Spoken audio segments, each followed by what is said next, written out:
여호수아가 마지막으로 훈계하는 말씀입니다.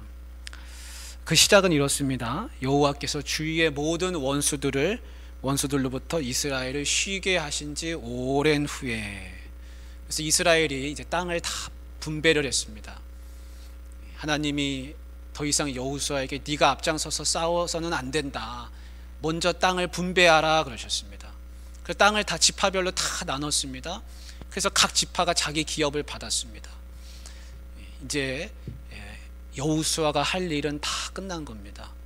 그리고 오늘 나오는 말씀이 여호수아에게 이제 마지막이 임했다라는 겁니다. 그래서 여호수아가 자기가 고백합니다. 나는 이제 나이가 많아 늙었다. 그래서 여호수아가 장로들, 재판장들, 모든 사람들, 수령들을 모아다 놓고 자기의 마지막 이야기를 오늘 하는 것입니다. 여러분, 눈 감을 날이 얼마 남지 않은 그 시간에 무슨 이야기를 하고 싶겠습니까? 여호수아는 다른 이야기를 하는 게 아닙니다. 하나님을 잘 섬기라는 겁니다. 보통 마지막 시간에 지도자는 뭘 하냐면 후계자를 남깁니다. 내가 마지막인데 이제는 나를 대신해서 누구를 후계자로 삼으라. 그게 세상의 마지막 이 지도자들이 하는 마지막 이야기입니다. 그래서 세상 사람들은 어디에 관심이 있냐면 저 사람 다음에는, 그 다음은 누가 바톤을 이어받을 것인가, 누가 후계자가 될 것인가, 거기에 관심이 있습니다. 그러니까 누가 권력을 이어받을 것인가, 힘에 있는 겁니다. 그러나 여호수아는 후계자를 세우지 않습니다. 왜냐하면 하나님께서 이제는 모든 지파별로 땅을 다 나누셨기 때문에 그 지파가 각자 알아서 나가서 싸워야지 어느 한 사람이 통솔해 가지고는 더 이상 이 싸움을 할 수가 없습니다. 그래서 후계자가 의미가 없습니다. 하나님도 후계자를 지목하지 않으셨습니다. 모세의 마지막 때에는 여호수아를 후계자로 세워라 라고 하나님이 지목해 주셨습니다. 근데 여호수아한테는 그런 말씀이 없습니다. 왜냐하면 이제는 각 지파가 자기 몫을 감당해야 되기 때문입니다. 이제는 누가 지도자가 아니라 바로 내가 싸워야 되는 사람입니다. 그게 이제 각 지파의 시대로 넘어가는 겁니다. 그것이 사사기의 이야기입니다. 사랑하는 우리 성도님들, 세상의 마지막, 세상 사람들이 생각하는 그 마지막은 누가 힘을 이어받는가, 누가 권력을 부여받는가, 누가 재산을 많이 받는가에 있습니다. 연로하신 분이 돌아가십니다. 그럼 그 연로하신 분이 뭘 남기고 가는가, 나는 거기서 뭘 받을 게 있는가. 세상 사람들은 거기에 관심이 있습니다. 나한테 뭐 떨어지는 거 없나. 그런데 하나님이 여호수아에게 주시는 마음은 뭐냐면 다른 뭔가를 남기는 게 아니라 하나님의 말씀이 그 다음 세대에게도 그대로 이어지게 하는 것입니다. 그러니까 중요한 건 무엇입니까? 내가 무엇을 받느냐, 무슨 땅을 받고 어디 아파트를 받고 어디 부동산을 받고 이런 게 중요한 게 아니라 내가 그분이 섬기던 그 하나님을 나도 이어서 섬길 수가 있는가 하는 겁니다. 내가 마지막에 숨을 거두는데 내 자식에게 물려줄 것이 너는 아파트 몇 동 몇 호, 너는 어디 부동산, 너는 몇 번지. 여러분, 물려줄 게 자동차, 땅, 집 밖에 없다고 한번 생각해 보십시오. 그것은 참으로 비참한 이야기입니다. 왜냐하면 내가 물려준 그것들은 언젠간 다 쓰고 없어질 것들이기 때문에 그렇습니다. 하나님이 관심 있게 보시는 것은 뭐냐면 그 선대가 섬기는 하나님, 그 믿음이, 그분이 쌓아놓은 그 신앙이 그 다음 세대에게 이어지느냐의 여부입니다. 여호수아가 가진 게 많이 있을 수 있습니다. 지도자였으니까요. 그리고 자기 자신도 받은 기업이 있습니다. 그러나 그런 거에 대해서는 일절 말이 없습니다. 오직 단 한 가지, 너희는 하나님을 잘 섬기라는 것입니다. 성경에 보면 믿음의 조상들이 죽음을 앞두고서 하는 말이 있습니다. 창세기 49장에 보면 야곱의 12아들한테 야곱이 남기는 말이 있습니다. 그거는 무슨 이야기입니까? 여러분, 야곱은 재산이 많았습니다. 거부였습니다. 그러나 거기에 그런 이야기는 하나 없습니다. 무슨 이야기만 있습니까? 축복만이 있습니다. 근데 그 축복은 뭡니까? 그 자녀들의 성품과 그 자녀들이 지금까지 살아온 날들, 그거에 이은 이야기입니다. 거기에 걸맞는 이야기이죠. 그리고 앞으로 이 자녀들에게 바라는 아버지로서의 소망, 그런 것들이 거기에 들어 있습니다. 그래서 유다야, 너는 네 형제의 찬송이 될지라. 규가 유다를 떠나지 아니하며 통치자의 지팡이가 떠나지 않기를 바랬습니다. 요셉은 무성한 가지 곧 샘 곁에 무성한 가지라. 그 가지가 담을 넘었도다 하면서 축복했습니다. 요셉도 마지막에는 이런 이야기를 남겼습니다. 우리 자막으로 한번 보면 좋겠습니다. 요셉이 50장에서 형제들보다 먼저 세상을 떠나는데 무슨 말을 하고 가는지 우리 한번 같이 읽어보겠습니다. 시작. 요셉이 그의 형제들에게 이르되 나는 죽을 것이나 하나님이 당신들을 돌보시고 당신들을 이 땅에서 인도하여 내사 아브라함과 이삭과 야곱에게 맹세하신 땅에 이르게 하시리라 하고, 그 다음 구절이요. 요셉이 또 이스라엘 자손에게 맹세시켜 이르기를 하나님이 반드시 당신들을 돌보시리니 당신들은 여기서 내 해골을 메고 올라가겠다 하라 하였더라. 아멘. 여러분, 요셉이 총리이지 않습니까? 그러면 남길 만한 재산이 얼마나 많겠습니까? 그런데 성경에는 그런 것은 다 지웠다는 겁니다. 그런 이야기는 기록되지 않습니다. 뭐만 기록됩니까? 하나님이 당신들을 돌보실 겁니다. 여러분은 하나님의 사람들입니다. 아무 염려 마십시오. 하나님의 약속을 남기는 겁니다. 그리고 먼 훗날의 이야기이죠. 요셉이 죽은 다음에 수십 년, 수백 년이 흐르지 않습니까? 그러고 나서 나중에 출애굽을 하게 되는데 요셉은 그때를 바라보는 겁니다. 그때를 바라보면서 여러분은 여기서 나가게 될 텐데 그때 반드시 내 해골을 가지고 나가 주십시오. 나를 조상들의 땅에 묻어 주십시오. 이 애굽 이방인의 땅에 묻히지 않게 해 주십시오. 그러니까 요셉이 바라보는 건 뭡니까? 수십 년, 수백 년 후를 바라보면서 영원토록 하나님이 여러분들을 돌보실 것이다. 그게 변함이 없습니다. 지금은 가뭄이 지고 먹을 것이 없어가지고 이 애굽에 얹혀 살게 됐지만 여기서 우리는 영원히 살 게 아니라 우리는 이 땅을 나갈 것이다라는 겁니다. 요셉의 선견지명이 담겨 있는 것이죠. 여러분, 자식들에게 만약에 내가 눈을 감게 되는데 무엇을 남겨야 되겠습니까? 여러분, 하나님의 말씀을 남겨야 되는 겁니다. 하나님의 약속을 남겨줘야 됩니다. 지금 당장은 그게 이루어지지 않는다 할지라도 50년, 100년 아니면 1000년 후를 바라보더라도 소망을 가지고 하나님이 너희들을 어떻게 할 것인지 그 약속을 남겨주는 겁니다. 그 성경의 믿음의 조상들은 다 그렇게 하고 눈을 감았습니다. 그럼 모세는 어떻게 눈을 감았습니까? 모세는 눈을 감을 때 신명기 우리가 새벽에 보지 않았습니까? 그 마지막에 보면 모세는 백성들을 축복합니다. 잔뜩 축복합니다. 그리고 또 한 가지 남기는 게 있는데 그거는 뭐냐면 저주입니다. 저주. 근데 모세가 그 저주를 남기는 이유는 너희들은 저주 받을 것이다가 아닙니다. 그걸 오해하면 안 되죠. 그 저주를 읽으면서 이 저주를 피하라는 겁니다. 이 저주를 피할 수 있도록 너희들은 하나님께 꼭 붙어 있어라. 그 말씀을 남기고 가는 겁니다. 그 경고를 남기지 않으면 시간이 흐르면 흐를수록 자꾸만 다른 길로 가니까요. 그래서 조심해라. 너희가 이렇게 해가지고 하나님을 떠나면 이런 일이 너에게 닥칠 것이다. 이런 일이 또 닥칠 것이다. 이런 일이 닥칠 것이다. 수십 수백 가지의 저주를 거기다 남겨놨습니다. 아주 상세하게 남겼습니다. 세세하게 했습니다. 축복은 뭉텅구려가지고 요만큼 남겼다면 저주는 이만큼 남겨놨습니다.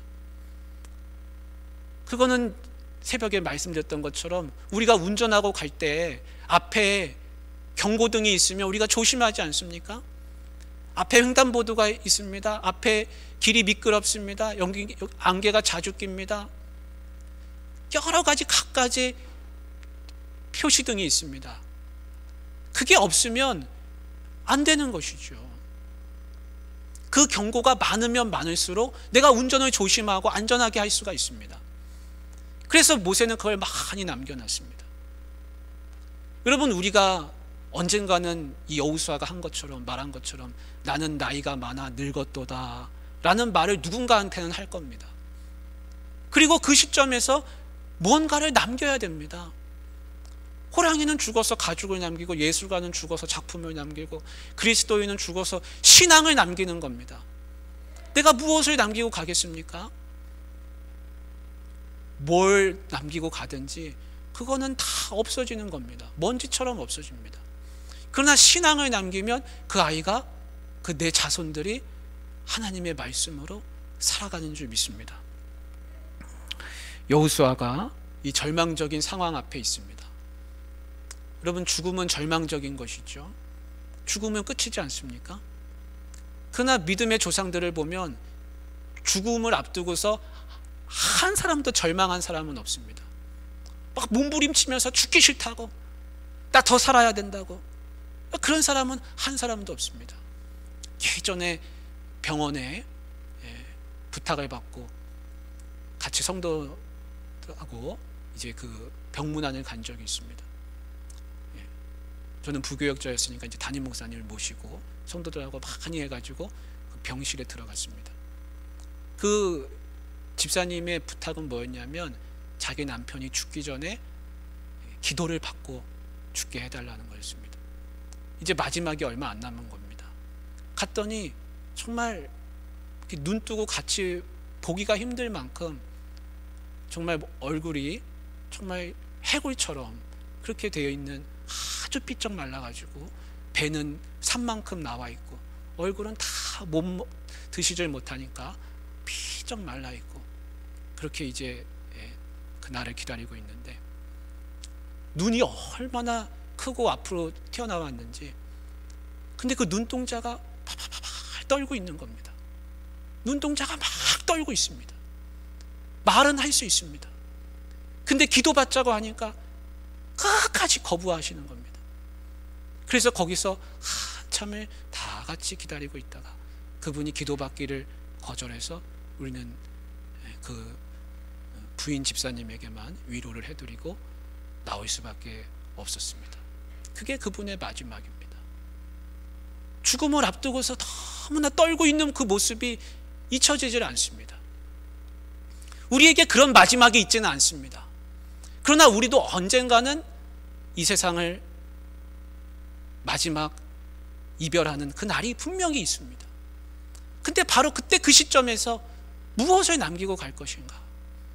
초대 교부인 제롬이 그 요한에 대한 이야기를 남겨놨습니다. 그 요한은 우리가 사랑의 사도라고 하지 않습니까? 사랑에 대한 이야기를 많이 성경에 기록했습니다. 근데 그 요한이 이제 죽을 때가 다 됐다는 겁니다.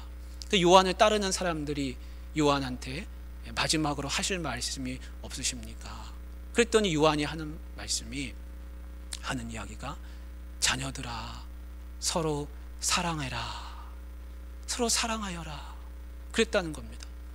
근데 그 이야기는 늘 듣는 이야기였죠. 그러니까 다시 남기실 말씀이 더 없습니까? 그거 말고 다른 이야기 하실 거 없습니까? 아니다, 없다, 나는 그걸로 족하다. 왜냐하면 나의 주님께서 그것을 가르쳐 주셨기 때문이다 라고 하고 마지막으로 숨을 거뒀다 그럽니다.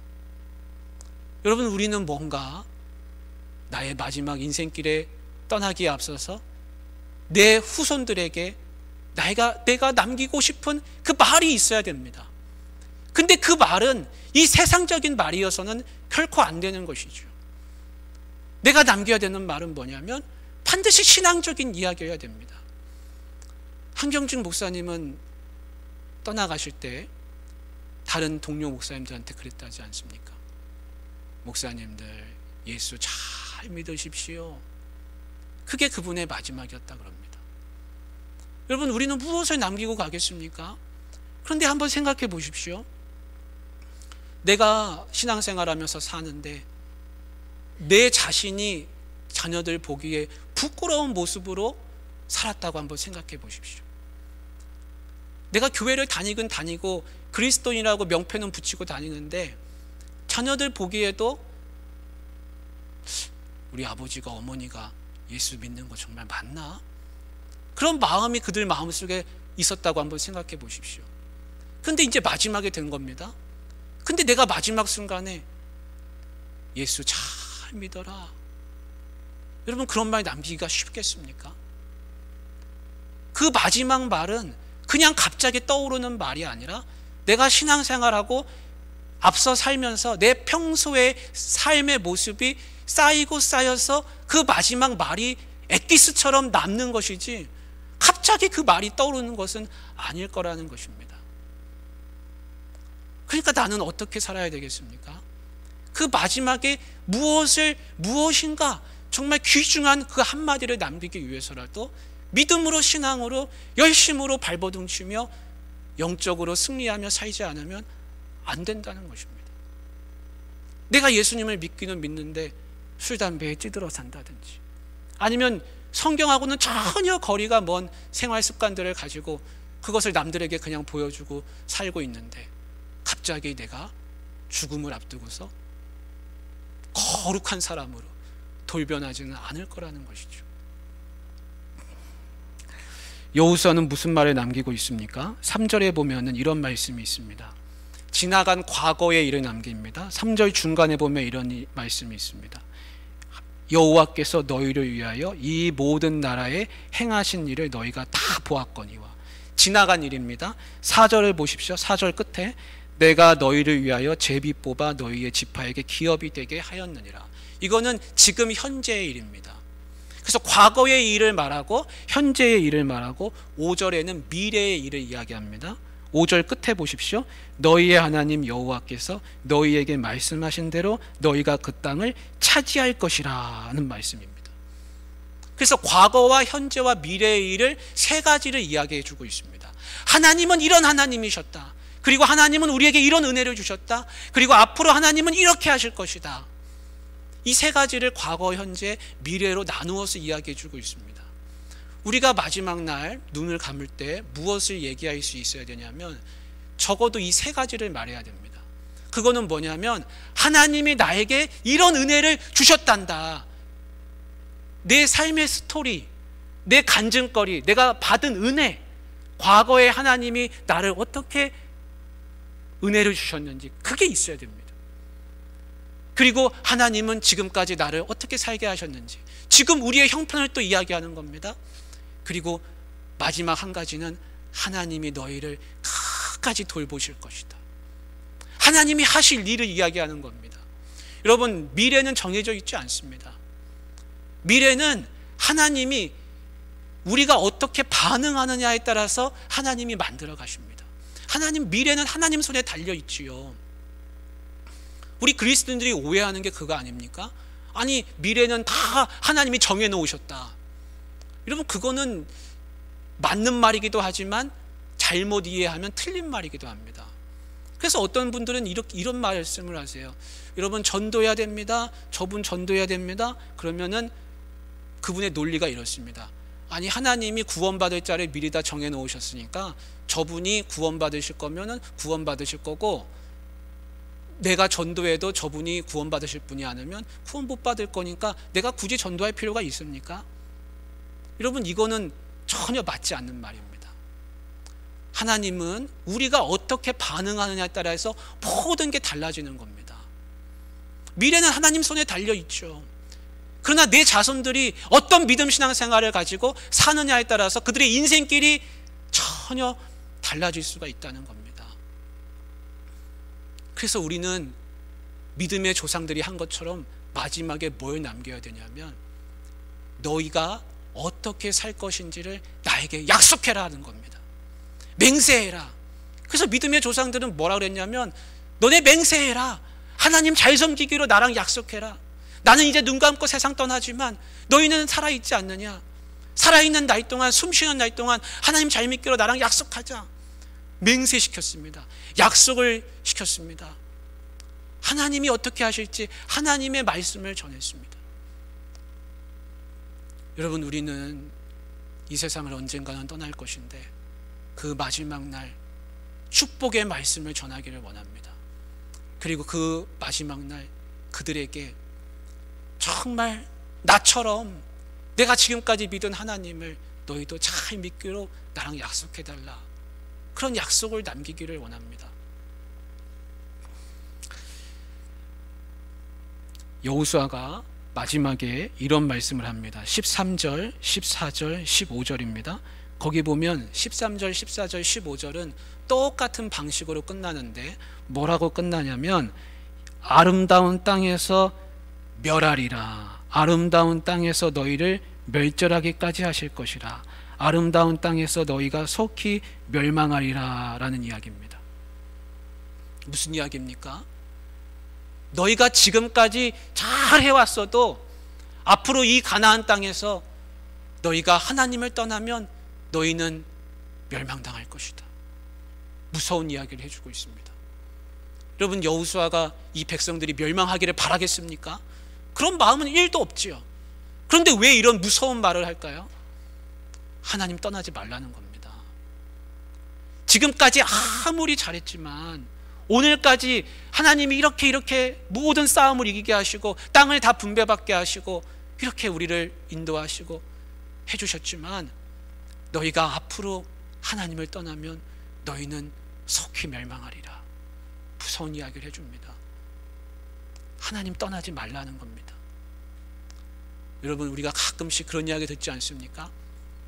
왕년에 나 믿음 생활 잘했다고 하시는 분들 이야기 많이 듣습니다. 왕년에 믿음 좋았다는 겁니다. 근데 여러분, 그런 이야기 들으면 마음이 어떻습니까? 마음이 좀 안타깝죠. 아니, 왕년에 잘하셨으면 지금도 잘하셔야 되는데 옛날을 추억하면서 왜 살고 계실까? 왜 그 왕년에 좋았던 것을 왜 지금은 계속 이어가지 못하실까 하는 그 안타까움들이 다 있습니다. 그런데 우리가 지금 믿음 신앙생활 잘하지만 10년 후 20년 후 내가 만약에 나 왕년에 그때는 오후 찬양 예배도 잘 드리고 수요 예배도 드리고 새벽 기도도 다니고 열심으로 하나님 앞에 기도하고 찬양하고 그랬었는데 하고 왕년을 또 기억하고 회상하고 있다면 여러분, 그것은 또 다른 안타까움이 될 것입니다. 여호수아는 지금 그런 이야기를 하고 있습니다. 너희가 지금 잘했다, 여기까지 잘 왔다. 근데 나중이 문제다. 나중이. 나는 나중까지 잊지 못하니 나는 가더라도 너희는 잘 하나님 믿어라. 그것을 제발 붙들으라는 겁니다. 그러면서 한 가지 하는 말이 이 가나안 땅의 족속들과 절대로 통혼하지 말라. 통혼하지 말라는 겁니다. 그거는 다른 이야기가 아니라 이 가나안 땅의 족속들과 어울려 살지 말고 그 땅의 문화를 그대로 받아들이지 말라는 겁니다. 우리가 이걸 결혼하지 말라 뭐 이렇게 얘기 들으면 안 되는 것이고, 우리가 이 세상의 가치관, 이 세상의 문화 속에 살지만 구별되어야 살아야 한다는 겁니다. 이 세상에 그냥 들어가서 그 속에서 똑같이 살아서는 안 된다는 이야기를 여호수아가 통혼하지 말라는 이야기를 해주고 있습니다. 사랑하는 우리 성도님들, 우리가 이 땅에서 지금 살지만 여호수아의 이 마지막 훈계의 이야기를 마음에 새기기를 원합니다. 우리는 어떻게 살아야 되겠습니까? 자식들에게, 자녀들에게, 내 후세대들에게, 내 손주들에게 내가 신앙적으로, 믿음적으로 해주고 싶은 말이 분명히 있어야 될 줄로 믿습니다. 그것은 갑자기 만들어지는 것이 아니라 지금 내가 이 땅의 문화와 이 땅의 가치관에 똑같이 동화되어서 살지 않고 구별되어서 살 때 내가 맨 마지막에 해줄 이야기도 있다는 것을 우리가 다 같이 기억해야 할 줄로 믿습니다.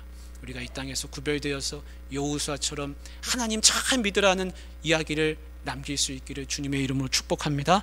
하나님 아버지, 여호수아가 마지막 이야기를 하고 있습니다. 하나님, 우리도